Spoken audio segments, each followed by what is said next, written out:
He holds a bachelor's degree in information technology. He started as a QA manual engineer, and currently he is a senior QA engineer, working mainly on testing RESTful APIs. In his free time, he enjoys playing video games, watching football, traveling. He's a huge fan of the Star Wars universe, and reading and collecting manga. Do you know what's manga? Okay, for the ones that didn't, those are Japanese comics, so feel free to search and look into it. You can find quite interesting ones. A long time ago, in a galaxy not so far away, please welcome our speaker to the command center. The stage is yours, Jedi Master. Welcome, Bozhidar Andev, a senior QA automation engineer at Singular, with his talk about AI meets load testing, generating Locust test cases with Ollama. Thank you, young Padawan. Hello to all. Nice to see you. Nice to be here. First-time speaker. The topic of the presentation is not going to be about me, but I will start with introducing me. So, as I was introduced, I'm Bozhidar Andev, working in Singular for 5 years now. Just recently celebrated my 5-year anniversary. Started as manual, built my way up to QA automation, mainly working with rest assured in Java language. But today I'm not going to talk about Java. I'm going to talk about these 3 characters. Maybe you already guessed what's the common ground about them. If not, let's see. So it's generating Locust test cases with Ollama. And if we see the previous picture now, should be clear why we have those 3 characters. And in case you're asking why Python is here but it's not mentioned in the title, it's because Locust is a load test framework written in Python, but we'll get there. To start of the beginning, I will travel a little bit back in the past. So the evolution of load testing. So back in the 1990s, everything was tested manually, even the load test. Thank God I wasn't around that years to not do anything manually. Then with the start of the 2000s, open source tools were introduced like JMeter, and the load testing was getting easier. And because it didn't need to be anything do manually, it was introduced virtual users, so it was able to generate a lot of data in a dynamic way. Next in the 2010s, around those years, more and more open source tools were introduced. We also have Gatling, and also JMeter is still here, and it was more focused on the scripting, but using user interface tools. Late 2010s, beginning of 2020s, the load testing was already in the cloud. We had the automation and the CI integration, and it was more and more easy to scale and do scalable load testing. Today, we are in an era of AI-assisted, not just testing, but almost everything. And with the AI assisting here, the AI models could optimize the scenarios, analyze the results, and also the large language models can generate tests from natural language, which make the life very, very easy for us. So also the question, why test case generation is hard?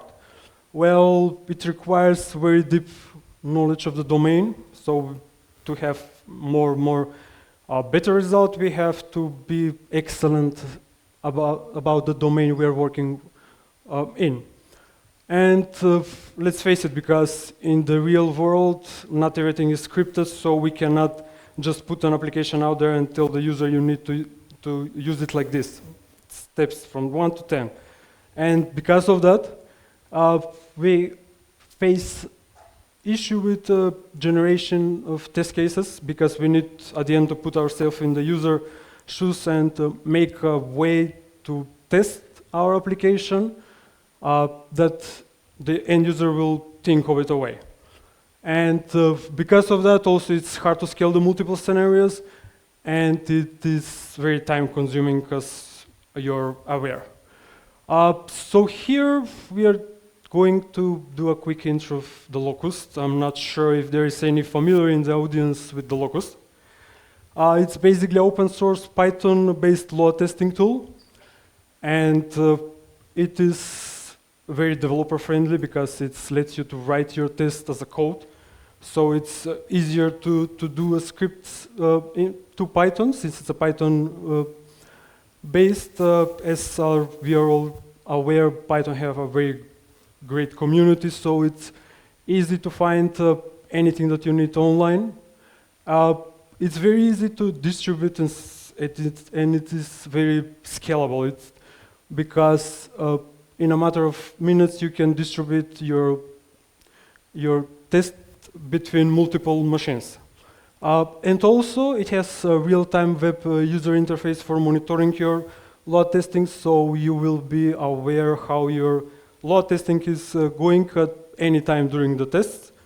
And in addition to this, I will also mention that it's very easy to connect with other monitoring tools like Grafana. I'm sure most of you have used Grafana, which is excellent tool for measuring metrics, not only for the test, but for anything. And from Locust, we are going to Ollama. So what is Ollama? Ollama is basically a framework, a tool, or let's say a Docker for your large language models. So it allows you to run large language models like Llama, Mistral, and others locally, which for me is very great, because this means that you don't need to be connected to the internet to work with these models. And since it's privacy focused, there's no cloud dependencies, and you can be sure that your data will not go outside, will not go to internet, and you will be sure that no one will get access to your data in that way. It's easy to install, whether you're a Mac user, Windows user, or Linux user. It can be installed from the CLI, from the command line interface, with few commands. Also, it can be used from the CLI or from their API. And as already mentioned, this is also very good for me because it supports prompt-based interactions. So we are just writing scenarios that we want to be generated in native language, and then the AI and the Ollama tool work for us and generate code for us. So why to use Ollama for test generation? As already mentioned, it is generating code without the internet. So even if you are somewhere that you want to be offline, you can work. You're traveling, let's say you have a over ocean flight which lasts 10 hours and you're boring, you can generate code without internet. It saves us from repetitive test writing, so it actually saves us from the boring part that we need to write for every project that we start. We need to write those, let's say, basic tests or boilerplate code. So Ollama is doing that for us. As already mentioned, use prompts to generate realistic user flows. So the more better and better the prompt is, the better the output will be. And the more complex we made the prompt, the more complex scenario will be generated for us.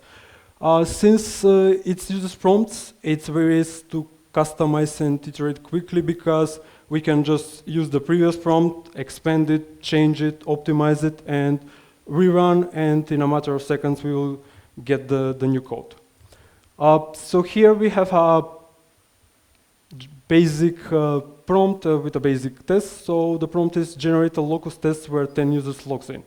So this was generated in a matter of seconds. So as you can see, it is already written. The very good thing, is that it writes the documentation of the code for us as well.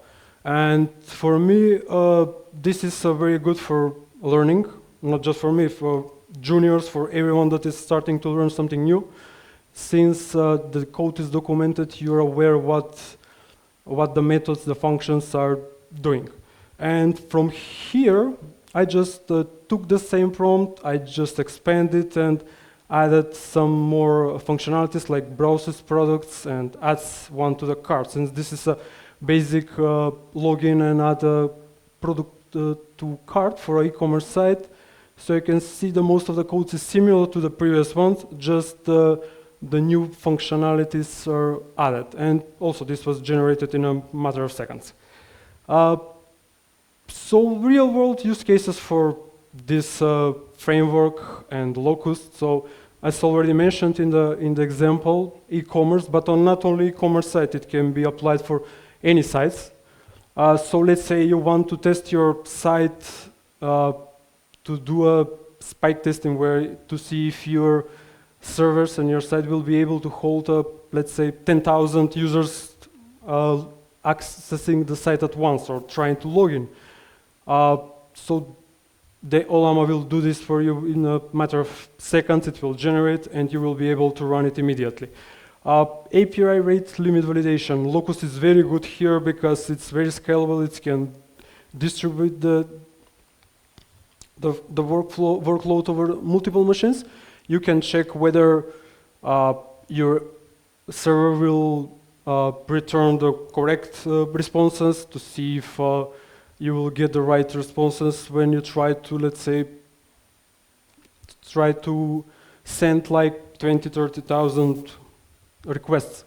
The same can be applied for the login and registration flows, where you can see how your application, how your database will react when you will try to log in, let's say, 50,000 users, or if there is an opening for the page, let's say, how the registration flows will hold when 10,000 users will try to register it at once. And checkout and payment solution as well, we can do here like negative testing where we will see if the application will react as supposed when there will be timeout for the checkout or the user will try to pay with expired cards, so to see if the client will be rejected. The pros about this using for me personally is the time savings. So since it saves the times to save us from writing that boilerplate code, that repetitive test cases, it encourages us to do more exploratory testings, to get more creative with the testing, to try and locate some edge case that will not be let to the end user to catch it for us. It reduces the manual errors, so here the syntax is flawless because, let's be real, the AI will do the syntax for us, so we'll not be wasting time and hours to find a typo in the code or a missing comma or something like that. And the AI-assisted learning for juniors, as already mentioned, it's a great learning curve for anyone that is starting to learn new technology, new language, because the test will be generated with instructions and comments about the code, so it will be easier to learn about it. But as with every new technology, there are also constant challenges that we are facing. So it requires prompt engineering. So in this case, the better the prompt is, the better the output is. So your code will be strong only as the prompt that you will write to the Ollama. Code still needs validation. Yes, we will still need to validate if the code is doing what we are looking for, what we are expecting from the code to do. The large language models may hallucinate incorrect logic. Unfortunately, yes. So in some test cases, test scenarios, the AI or the large language model may, by default, assume that the payment is done successfully, and it will not check. And that is, let's say, very important step to be checked. And because of that, again, we will need to double check. And since this is local model, so it's not connected to the internet, it will have limited context. It will not have access to the real data. But they have real updates, but still, it will be limited. When to use it? So we can use it in the early prototyping, so we can generate test cases in the early stages to catch bugs early, to be aware of what is going to happen in any case scenario, to save us from writing the boilerplate codes, brainstorming each cases so we can communicate with the AI to see what will happen. Let's say if a user try to log in 500 times with the wrong password. For us, it will be boring thing to do it, but the AI will do it in a matter of seconds for us. And test case bootstrapping. So for every project in the early stages, the basic tests, the basic load test scenarios can be written in a matter of minutes and can be run immediately. Future potential, also, I'm excited to see how this will be in the future. It can be integrated with the CI pipelines, so whenever there's a new version, automatic or new commit on the branch, the tests will be automatically run. It probably be able to auto-generate assertions for us in the future. It will be able to convert any new endpoint that you have into your Swagger on the OpenAPI and generate test cases about it. And it would be able to learn from the test result, and with that we'll be able to generate a very deep analysis of the test cases, of the test results, and to point where it needs to be do more thorough testing. And yes, I'm very excited about the AI in general because I think it's the greatest introduction of technology in the latest years that, let's face it, AI is here to improve our lives, not to replace us. Since at the end, AI cannot replace that human touch, the emotion. So I'm very excited to see what the future will hold for us and to see how we even more improve our lives, whether it's a professional or on personal aspects, because I think that the potential is very great. And with that, I would like to close the presentation and welcome any questions that you may have. Thank you very much.